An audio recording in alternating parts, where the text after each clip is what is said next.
Welcome back to another technical deep dive here in the debug zone. Today, we're tackling a big question and breaking it down with insights from other users. Hopefully, this clears up some misconceptions and helps you get the answer you need. So buckle up, stay a little curious, and let's jump right in.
And that's a wrap.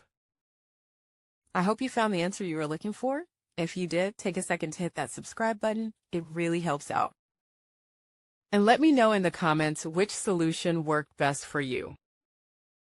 See you next time in the debug zone.